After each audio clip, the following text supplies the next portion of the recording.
पवार को महाराष्ट्र की राजनीति का चाणक्य कहा जाता है।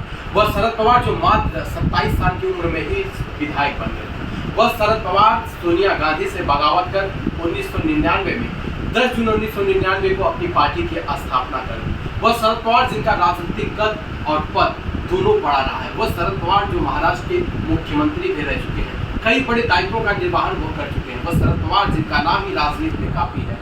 राजनीति में रुके हुए पानी में कंकड़ फेंक कर तूफान ला देने का काम अगर कोई कर देता है तो वह शरद पवार का कुछ दिन पहले एक बयान आया था कि अब रोटी पलटने का वक्त आ गया, नहीं तो रोटी चल जाएगी। उसी के थोड़े दिन के बाद शरद पवार का इस्तीफा होता है और फिर महाराष्ट्र राजनीति में उथल पुथल आ जाता है, क्योंकि लोगों को लगता है कुछ न कुछ नया होगा।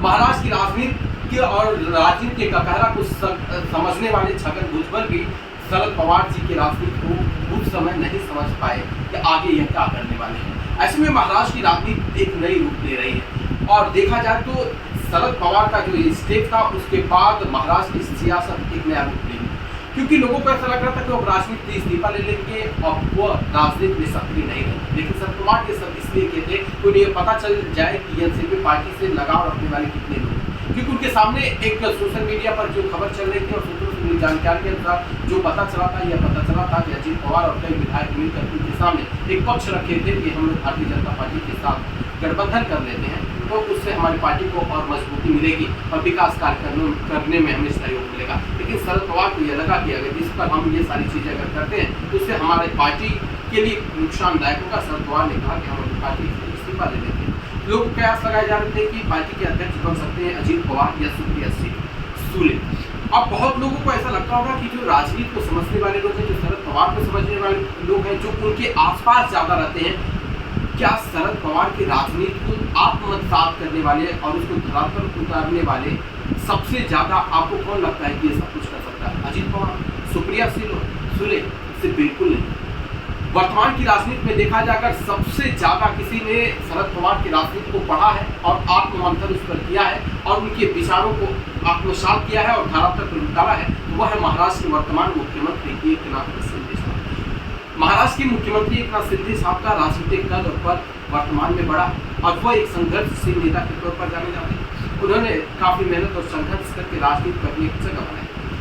गुवाहाटी से लेकर गुजरात तक की यात्रा में विधायकों के साथ और महाराष्ट्र में तूफान मचा। महाराष्ट्र में सियासी तूफान के बाद यहाँ पर सरकार गिर गई और उद्धव साहब का गुट दो गुटों में बढ़ चुका, शिंदे गुट। वर्तमान में देखा जाए तो नाम और निशान इस वक्त शिंदे साहब के पास है, लेकिन जो पवार साहब का पावर चलता रहा है उसमें ऐसा लोगों को लग रहा था कि अब एनसीपी को ये झटका लगेगा।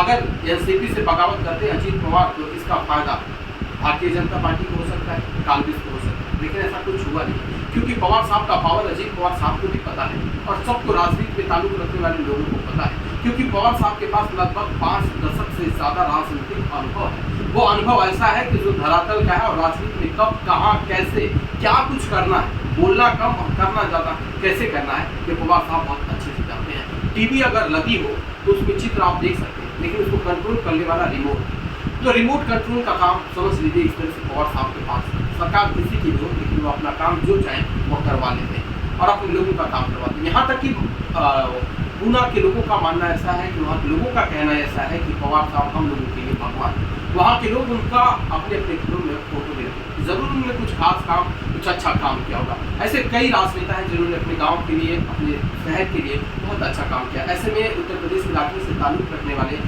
स्वर्गीय मुलायम सिंह यादव, उन्होंने मैनपुरी के लिए भी बहुत अच्छा काम किया था और लोग उन्हें सदियों तक याद करेंगे। और उनकी एक इच्छा थी कि अगर हमारी मृत्यु भी हो तो हमारा अंतिम संस्कार भी हमारे गाँव में होना चाहिए। वैसा सब कुछ हुआ भी वहाँ। तो ऐसे तमाम लोग हैं राजनीति ताल्लुक रखने वाले जो कि अपने गाँव के लिए अपने शहर के लिए बहुत कुछ करना चाहते हैं। लेकिन क्या आप शरद पवार का पावर 2024 में भी देखने को मिलेगा? क्योंकि लोगों की निगाहें 2024 को लेकर विपक्ष पूरी तरह से एकजुट होने की कोशिश करा। ऐसे में क्या पवार साहब भी एकजुट हो पाएंगे?